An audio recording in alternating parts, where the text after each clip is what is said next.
नमस्कार, स्वागत है आप सभी का। आप देख रहे हैं पहाड़ प्रभात। आपके साथ मैं हूं राजीव ढोंडियाल। शुरुआत करते हैं पहाड़ प्रभात की। सबसे पहले आपको बड़ी खबर देंगे। उत्तराखंड में आज फिर भारी बारिश के आसार हैं और मौसम विभाग ने ये अलर्ट जारी किया है, बारिश का अलर्ट जारी किया है और मूसलाधार बारिश हो सकती है। देवभूमि में आज और कल भारी बारिश के आसार हैं। ऐसे में सभी को सावधान रहने की जरूरत है।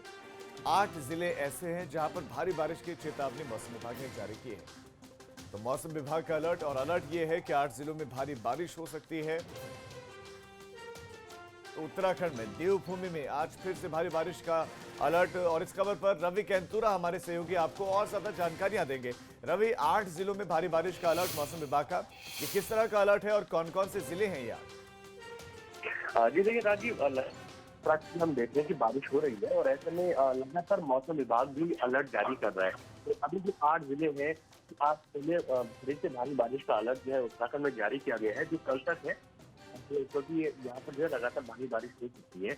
तो अगर हम बात करें तो लगभग पूरे प्रदेश के, क्योंकि 13 जिले हैं उसमें से 8 जिलों में भारी बारिश जिले हैं, उन 5 जिलों में भी बारिश का अलर्ट जो है जारी किया है। तो आज और कल काफी एहतियात बरतने की आवश्यकता है। और इसके साथ ही अगर हम आगे की बात करें राजीव, तो जो आखिरी जो इस महीने के 2 दिन है, उन 2 दिनों में तो बारिश का जो सिलसिला है वो थोड़ा सा कम होगा। लेकिन अगर हम की बात करें तो इस पूरे हफ्ते में भी जो है बारिश की संभावना मौसम विभाग ने जताई है। लेकिन हम साफ ये कह सकते हैं कि अभी आने वाला जो वक्त है, 7 से 8 दिन जो है, तो उसका इसके साथ ऐसे पहाड़ों से लेकर मैदान तक जो लोग हैं उनको एहतियात बरतनी चाहिए। और मौसम विभाग ने ये भी कहा है कि बेवजह लोग जो है घरों से बाहर ना निकले, कोशिश करें कि इस दौरान काफी सड़कें अवरुद्ध। जी रवि, आपका इस तमाम जानकारी के लिए धन्यवाद। तो भारी बारिश का अलर्ट जारी किया गया है और लोगों से कहा गया है कि सतर्क रहें, गार्ड गधेरों को उफनते हुए पार करने की कोशिश ना करें। एक और बड़ी खबर आपको दे दें। खानपुर विधायक कुंवर प्रणव सिंह चैंपियन से जुड़ी हुई ये बड़ी खबर है। चैंपियन पर फिर से लटकी है कार्रवाई की तलवार और पार्टी में बहाली के बाद चैंपियन ने फिर जुलूस निकाला। बाहुबली विधायक कुंवर प्रणव सिंह चैंपियन, जो कि हरिद्वार की खानपुर सीट से विधायक हैं, और एक बार फिर से उन्होंने जुलूस निकाला। पार्टी में शामिल क्या हुए उसके बाद जश्न में आप देखेंगे। देखिए जुलूस निकाला गया है, कैसे हीरो की तरह, कैसे गाड़ी की जो रूफ है वो खोल कर खड़े हुए हैं। और एबीपी गंगा पर बीजेपी के प्रदेशाध्यक्ष ने बयान दिया है। बीजेपी प्रदेश अध्यक्ष बंशीधर भगत ने कहा कि जांच के बाद कार्रवाई होगी। सवाल यह है किस तरह की कार्रवाई होगी। जब उत्तराखंड के लिए इस तरह के अपशब्द कहे गए थे तब कार्रवाई नहीं हुई, जब लगातार पार्टी के नोटिस को दरकिनार किया जा रहा था तब कार्रवाई नहीं हुई। बहरहाल हमारे ब्यूरो चीफ अजीत सिंह राठी इस खबर पर और ज्यादा जानकारियों के साथ जुड़ गए। अजीत, सबसे पहले तो दर्शकों को यह बताइए कि जो जुलूस निकाला गया ये किस तरह का दृश्य था और ये क्या उसी के बाद था जब उनको पार्टी में शामिल किया गया? तो उसके बाद और अब प्रदेशाध्यक्ष क्या कह रहे हैं, किस तरह की कार्रवाई करेंगे? राजीव, देखिए, जब ये विधिवत भारतीय जनता पार्टी में आ गए और आने के बाद जब ये अपने क्षेत्र में गए तो वहाँ स्वागत का कार्यक्रम रखा गया था और ये बहुत लंबे लाव लश्कर के साथ अपने क्षेत्र में गए और हथियारों का प्रदर्शन किया। आप इस विजुअल में देख भी रहे होंगे कि हथियारों की नली जो है वो खिड़की के बाहर निकली हुई है। और इन तमाम चीजों को लेकर जिन कारणों से इनको पार्टी से बाहर का रास्ता दिखाया गया था, पार्टी के अंदर आते ही वही गतिविधियां इनकी फिर से शुरू हो गई थी। कल बंशीधर भगत ने हमारे चैनल से एबीपी गंगा के दर्शकों को ये बताया भी कि उनकी विदाई हो भी सकती है और उनसे ये जवाब तलब किया जा रहा है। लेकिन एक आश्चर्यजनक और हैरतअंगेज बात यह है कि जो व्यक्ति, जिसका आचरण, जिसकी कार्यशैली बिल्कुल उस तरह की है कि जो भारतीय जनता पार्टी की राजनीति से मेल नहीं खाता, वो बहुत जद्दोजहद के बाद पार्टी में वापस लिया गया और वापस लेने के तत्काल बाद ही उसने अपनी पुरानी हरकतें शुरू कर दी। तो ये उनके लक्ष्य क्षेत्र की तस्वीरें थी जिन पे काफिला चल रहा था, जिसमें होटल और साइरन बजाती हुई गाड़ियां चल रही थी, जिनमें हथियार थे और वो खुली छत की गाड़ी में खड़े थे और वो उनका अपना जलवा आज भी उसी तरह से कायम था। इस तरह से वो रखना चाहते हैं। अब कुंवर प्रणव चैंपियन एक बार फिर पार्टी के सिरदर्द बन गए हैं और जिस कोर कमेटी ने कुंवर प्रणव सिंह चैंपियन को भारतीय जनता पार्टी ने दोबारा से प्रवेश दिया है, वो भी उनके लिए भी अभी सिरदर्द बन गए हैं। जी अजीत, आपका इस तमाम जानकारी के लिए धन्यवाद। तो खुली छत पर खड़े होकर एक जनप्रतिनिधि, जबकि जनता अपने क्षेत्र के बीच में जा रही थी, लेकिन क्या ये तरीका होता है? दूसरा, अगर आप देखेंगे तो जिस गाड़ी से बाहर निकले हुए हैं कुंवर प्रणव सिंह चैंपियन, उसी गाड़ी की एक खिड़की से आपको बंदूक की नली बाहर दिखाई देगी। तो हथियारों का सार्वजनिक प्रदर्शन एक बार फिर से। हरिद्वार की खानपुर विधानसभा से विधायक कुंवर प्रणव सिंह चैंपियन की आदत में कोई सुधार नहीं आया। कुंवर प्रणव सिंह का दबंग अंदाज एक बार फिर से दिखाई दिया है। वो जैसे ही अपने विधानसभा क्षेत्र खानपुर में लौटे तो फिर उसी पूरे अंदाज, उसी पुराने रंग में दिखाई दिए। देखिए आप।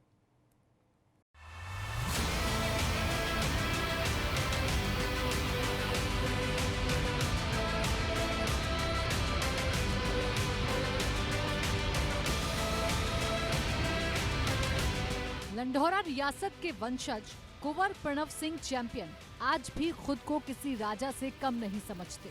काफी फजीहत के बाद भाजपा में शामिल हुए कुंवर प्रणव सिंह लगता नहीं अपनी आदत से बाज आ गए हैं।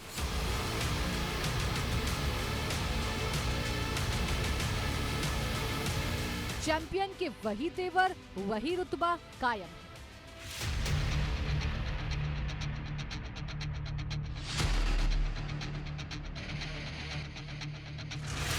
सोशल मीडिया पर वायरल हुए इस वीडियो में कुंवर प्रणव अपने काफिले के साथ नजर आ रहे हैं। चैंपियन अपनी गाड़ी की छत से बाहर खड़े दिखाई दे रहे हैं, जबकि उनके पीछे उनके काफिले की गाड़ियां दौड़ रही हैं।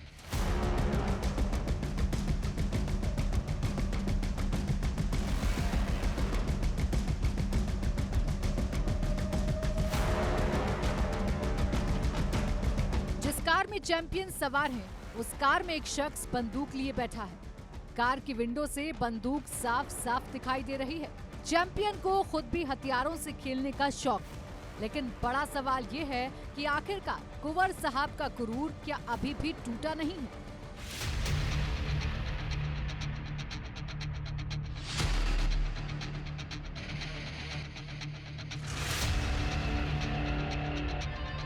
जो गलतियां हुई थी उसके लिए खेद व्यक्त किया। मैं समय याचना करता हूं और ये अहद उठाता हूं कि पार्टी का अनुशासन का पालन करूंगा, रीति का पालन करूंगा, एक कार्यकर्ता की बात ही व्यवहार करूंगा। 2 दिन पहले ही उनकी भाजपा में वापसी हुई है। उनकी इन्हीं हरकतों की वजह से भाजपा ने 6 साल के लिए निष्कासित कर दिया था, लेकिन लगता नहीं कि चैंपियन साहब की आदत में कोई सुधार आया।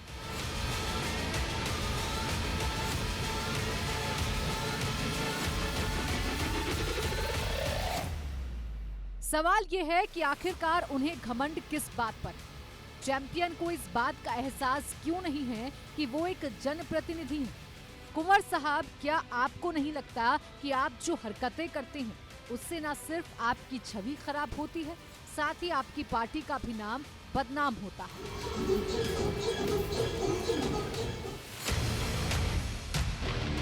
देहरादून से विनोद कुमार की रिपोर्ट, एबीपी गंगा।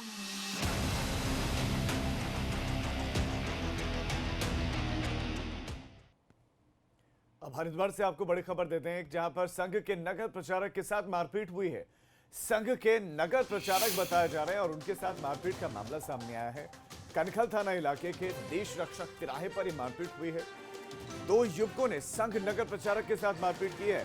हरिद्वार में संघ नगर प्रचारक के साथ मारपीट, 2 युवकों पर आरोप मारपीट का। गाड़ी के आपस में टकराने को लेकर यह बताया जा रहा है कि मारपीट हुई है। रोड रेज का मामला है या कोई दूसरा मकसद था इन हमलावरों का, यह भी क्लियर नहीं है, लेकिन शुरुआती तौर पर ऐसा कहा जा रहा है कि गाड़ी के आपस में टकराने के बाद ही मारपीट हुई। मामले में आपको बता दें कि विधायक ने भी एसओ पर अभद्रता का आरोप लगाया। तो मामले में विधायकों ने भी एसओ पर आरोप लगाया कि अभद्रता करते हैं। एसओ के खिलाफ भी कार्रवाई की मांग कर दी गई है। बड़ी खबर, नगर प्रचारक के समर्थन में विधायक स्वामी यतीश्वरानंद पहुंचे थे। संजय गुप्ता और आदेश चौहान एसओ के खिलाफ कार्रवाई की मांग कर रहे हैं।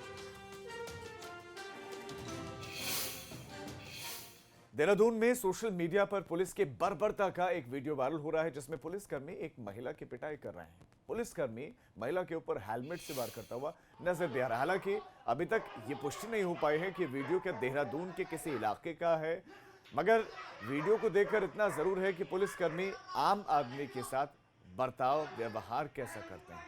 एक महिला को बुरी तरह से पीटा जाता है, जबकि पुलिस कर्मियों को भी यह अधिकार नहीं है। पुलिस कर्मियों को यह अधिकार नहीं है।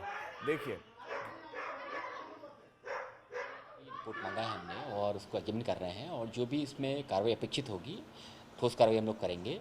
और इसमें जो है बाकी जो इन्वेस्टिगेशन है वो भी चल रही है, उसमें भी जो भी फैक्ट सामने आएंगे उस हिसाब से कार्रवाई की जाएगी। उत्तरकाशी के गंगोत्री नेशनल हाईवे पर भूस्खलन हुआ है, जिस वजह से हाईवे 10 घंटे तक बाधित रहा। और रात की बात यह रही कि जिस समय मलबा गिरा उस वक्त वहां से कोई गुजर नहीं रहा था, वरना बड़ा हादसा हो सकता था। बारिश का मौसम उत्तरकाशी के लोगों के लिए नासूर बन गया है। गंगोत्री हाईवे पर बड़े बड़े बोल्डर गिरे हैं, जिससे रोड बाधित है। बंदरकोट के पास हाईवे पर मलबा गिरने से रोड 10 घंटे तक बाधित रहा।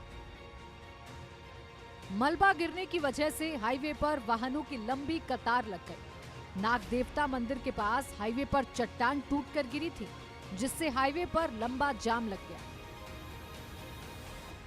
आज प्रातः गंगोत्री राष्ट्रीय राजमार्ग पर गंगनानी से 3 किलोमीटर आगे नाग मंदिर के समीप भारी भूस्खलन हुआ है, जिस कारण गंगोत्री राष्ट्रीय राजमार्ग बाधित हो गया है। तत्काल मुझे राजेश रावत द्वारा बीआरओ को अवगत करवाया गया। साथ ही बीआरओ द्वारा है जो गंगोत्री राष्ट्रीय राजमार्ग सुचारू करवाया जा रहा है। साथ ही मुझे राजेश रावत द्वारा स्थानीय लोगों को लैंडस्लाइडिंग जोन पार करवाया जा रहा है। हालात इतने खराब हैं कि लोग जान जोखिम में डालकर सफर कर रहे हैं। गंगोत्री नेशनल हाईवे पर ऑल वेदर रोड के निर्माण के तहत चौड़ीकरण का काम चल रहा है। बारिश की वजह से पहाड़ दरक रहे हैं, जिस वजह से आए दिन मलबा सड़क पर गिर रहा है। आप खुद सोचिए, अगर ये भारी भरकम पत्थर किसी के ऊपर गिर जाते तो उसकी क्या हालत होती। उत्तरकाशी से दिग्बीर बिष्ट की रिपोर्ट, एबीपी गंगा।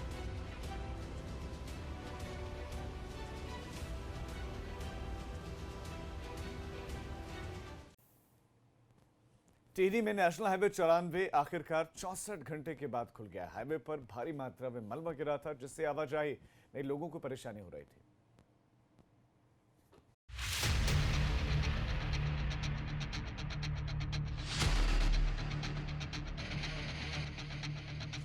टिहरी में नेशनल हाईवे 94 मानसून सीजन के दौरान मुसीबत बन गया है। नेशनल हाईवे पर बरसात के मौसम में अब तक कई बार मलबा गिर चुका है, जिस वजह से राहगीरों की मुश्किलें बढ़ गई हैं।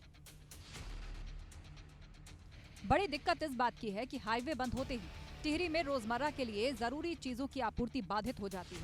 टिहरी के लोगों को रोजमर्रा की चीजों जैसे दूध, सब्जी, ब्रेड समेत दूसरे सामान की सप्लाई ऋषिकेश से होती है। जो नई नई ये कटिंग हो रही है, इस कटिंग से जो है नए नए सेलेक्ट जोन बन गए, उनमें रोज जो है सड़कें धस रही हैं, पुश्ते गिर रहे हैं और जो है नीचे जमीनें खिसक के पूरी पहाड़ जो है रोड पे आ रहा है। देखो, हम तो ये चाहते हैं कि इसको अति शीघ्र जो है सुचारू रूप किया जाए। ये हाईवे पहाड़ में जाने के लिए बेहद अहम मार्ग है। चमोली रुद्रप्रयाग जाने वाले लोग ऋषिकेश चंबा मार्ग का ही इस्तेमाल करते हैं। अब बड़ा सवाल ये है कि आखिरकार इस पॉइंट पर बार बार मलबा क्यों गिर रहा है? आखिरकार पहाड़ बार बार क्यों दरक रहा है? ऐसा क्या हुआ कि मलबा गिरना बंद ही नहीं हुआ? दरअसल इस जगह पर ऑल वेदर रोड के निर्माण का काम चल रहा है। पहाड़ की कटिंग कर रोड चौड़ी की जा रही है। पहाड़ों की कटिंग ने उन्हें कमजोर कर दिया है। बारिश होते ही मलबा नीचे की तरफ खिसकने लगता है। अभी तक तो पेड़ों और पहाड़ों पर जमीन से मिट्टी की पकड़ मजबूत थी, मगर अब पहाड़ को खोद दिया गया है, जिससे बारिश होने के कारण मिट्टी पानी के साथ बहने लगती है। टिहरी से अंकित मित्तल की रिपोर्ट, एबीपी गंगा। अगस्त महीने में ही नेशनल हाईवे पर अब तक 8 बार ये मार्ग बाधित हो चुका है। 1 अगस्त को सुबह 10 बजे के करीब हाईवे बाधित हुआ था, जिस वजह से सवा घंटे के बाद आवाजाही शुरू हो पाई थी, जबकि 7 अगस्त को हाईवे बाधित था, जो कि 3 घंटे के बाद खुला था। 10 अगस्त को फिर हाईवे बंद हुआ, नेशनल हाईवे, उस वजह से 3.5 घंटे के बाद आवाजाही खुल पाई थी। 13 अगस्त को नेशनल हाईवे एक बार फिर से बेमुंडा के पास में बंद हुआ था। 14 अगस्त को आमसेरा के पास में यह हाईवे बंद रहा, जो कि 2 घंटे के बाद खुल सका था। 16 अगस्त की सुबह बेमुंडा के पास में हाईवे फिर से बाधित हुआ, जबकि 20 अगस्त को चाचा भतीजा होटल के पास में ये हाईवे बाधित रहा, जबकि 24 अगस्त को हाईवे पर फिर से मलबा गिरा था।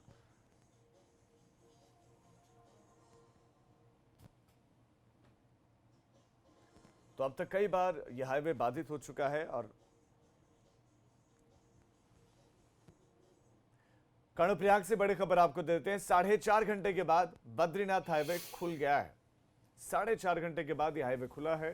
भारी बारिश के चलते राष्ट्रीय राजमार्ग बाधित हुआ था, बंद हुआ था और कड़ी मशक्कत के बाद राष्ट्रीय राजमार्ग खुल सका। जो मलबा उस पर आया था उसको जेसीबी मशीनों के जरिए हटाया गया, पॉकलेट मशीनों के जरिए हटाया गया और फिर से मुसाफिरों की आवाजाही शुरू हो गई है।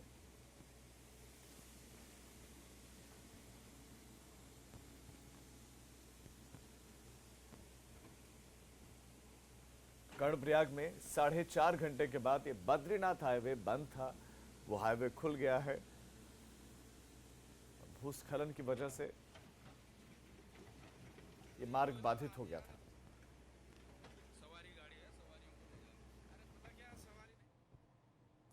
जसपुर के सामुदायिक स्वास्थ्य केंद्र से एक हैरान कर देने वाला मामला सामने आया है। एक गर्भवती महिला को गलत ब्लड चढ़ा दिया गया। गनीमत ये रही कि महिला की जान बच गई है और शिकायत के बाद विधायक आदेश चौहान अस्पताल में पहुंचे और डॉक्टर्स को फटकार लगी। बताया जा रहा है कि महिला 2 महीने पहले अस्पताल में मातृ एवं बाल सुरक्षा कार्ड बनवाने के लिए आई थी। कार्ड में महिला का ब्लड ग्रुप ए पॉजिटिव दिखाया गया था, जबकि महिला का ब्लड ग्रुप बी पॉजिटिव था।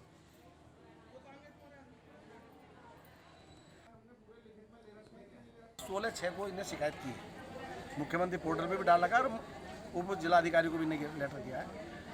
16/6 से अभी तक जांच नहीं हुई कि भाई उसकी पत्नी मरने से बची और वो जहाँ भटकता रहा लेकिन उसकी किसी ने सुध नहीं ली। तो इसमें जो भी दोषी हैं उनके खिलाफ कार्रवाई होनी चाहिए, ये मेरी मांग है। ये बाहर से इलाज हुआ है, बाहर से ब्लड ग्रुप चढ़ाने का मामला है। ये पूरा प्रकरण हमारे संज्ञान में है। सीएमओ साहब के स्तर से यहाँ पे जांच आई हुई है। हमारे द्वारा जांच की जा रही है। कई लोगों के बयान उसमें हो गए हैं। पूरी जांच करके जो भी दोषी होंगे इसमें उसके खिलाफ कार्रवाई। कोरोना की वजह से इस बार उत्तराखंड में चारधाम यात्रा में सन्नाटा पसरा हुआ है। इस बीच में देवस्थानम बोर्ड के विरोध में तीर्थ पुरोहित धरने पर भी हैं, जिसकी वजह से चारधामों की रौनक गायब सी हो गई है। केदारनाथ धाम, बद्रीनाथ धाम, गंगोत्री धाम और यमुनोत्री धाम के तीर्थ पुरोहित पिछले कई दिनों से धरने पर बैठे। दरअसल तीर्थ पुरोहितों का कहना है कि देवस्थानम बोर्ड उनके हक में नहीं है और इसके लिए लगातार प्रदर्शन करेंगे और उनके अधिकारों का हनन होगा। तीर्थ पुरोहितों को नैनीताल हाईकोर्ट से भी कोई राहत नहीं मिली थी और अब तीर्थ पुरोहित सुप्रीम कोर्ट जाने की तैयारी में है।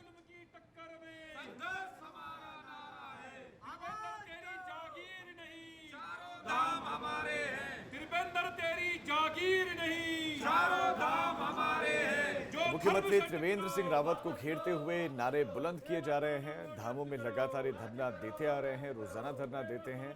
गंगोत्री धाम में धरने की तस्वीरें, तो केदारनाथ धाम में भी प्रदर्शन किया गया। इससे पहले भी आपको बता दें कि नग्न होकर प्रदर्शन, काली पट्टी बांधकर प्रदर्शन, बैठकर प्रदर्शन और नारेबाजी लगातार हो रही। देवस्थानम बोर्ड का सब विरोध कर रहे हैं।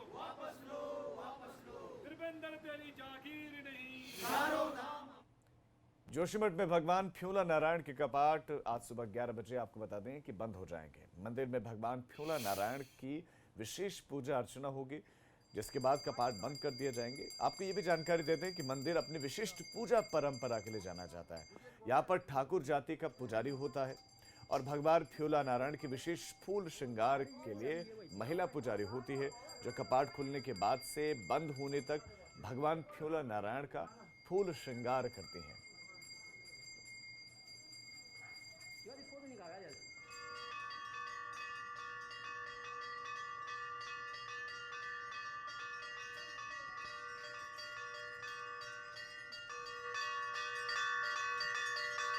तो पूरे विधि विधान के साथ फ्यूला नारायण भगवान के कपाट बंद हो जाएंगे आज 11 बजे।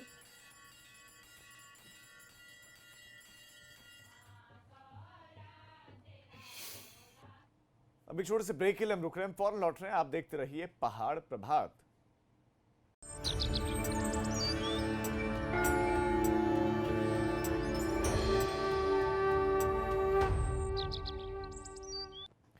ब्रेक के बाद आप सभी का स्वागत है। खबर जोशीमठ से, जहां पर बद्रीनाथ राष्ट्रीय राजमार्ग बंद हो गया है और नासूर बने लामबगड़ स्लाइड और पागल नाले में फिर मलबा आया है और मलबा आने की वजह से यह मार्ग बंद है। सड़क के दोनों ही तरफ वाहनों की लंबी लंबी कतार लग गई है। चारधाम पर आए श्रद्धालु अब हाईवे खुलने का इंतजार कर रहे हैं। तो बड़ी खबर इस वक्त आपको ये दे दें, लामबगड़ स्लाइड और पागल नाले में मलबा आने की वजह से मार्ग बाधित हो गया। एक बार फिर से आए दिन लामबगड़ स्लाइड और पागल नाले के बंद होने की वजह से श्रद्धालुओं समेत आम लोगों को दिक्कतें हो रही हैं और पहले भी होती रही हैं। और रंजीत हमारे संवाददाता इस खबर पर और ज्यादा जानकारियों के साथ जुड़ गए हैं। रंजीत, मार्ग बाधित बताया जा रहा है लामबगड़ और पागल नाला के पास में, तो मार्ग को खोलने के लिए क्या काम किया जा रहा है? जी आपको बता दो कि ये लामबगड़ स्लाइड और पागल नाला कल देर रात से बंद है और इसको खोलने के लिए एनएच जुटा हुआ है। जो अभी तक जो जानकारी आ रही उससे ये बताया जा रहा है कि ये सड़क लगभग 9 बजे के आसपास खुलने के आसार हैं। और जो ये सड़क बार बार बाधित हो रही, तो ये लगभग 2 दशक से इस यात्रा के नासूर बना है। लामबगड़ स्लाइड खासतौर पर 2 दशक से बद्रीनाथ यात्रा के नासूर बना है। और ये नया स्लाइड जो पागल नाला है, यहाँ पर लगातार रोड बंद है, जिसके चलते यहाँ पर जो चारधाम पर जो यात्री आ रहे हैं, जो आम लोग हैं, उनको आवाजाही भारी दिक्कतों का सामना करना पड़ा। जी रंजीत, आपका इस तमाम जानकारी के लिए धन्यवाद। हल्द्वानी के बिंदु खत्ता में एक शख्स ने आत्मदाह की कोशिश की, मगर मौके पर पुलिस पहुंच गई, जिसके बाद से शख्स को पुलिस ने रोक लिया और इसे हिरासत में लेकर अपने साथ ले गया। आरोप है कि इस शख्स के साथ एक महिला ने बदसलूकी की थी और इसी से नाराज होकर इसने आत्मदाह की कोशिश की। बिंदु खत्ता में इस शख्स ने आत्मदाह करने की कोशिश की। सर प्लीज एक मिनट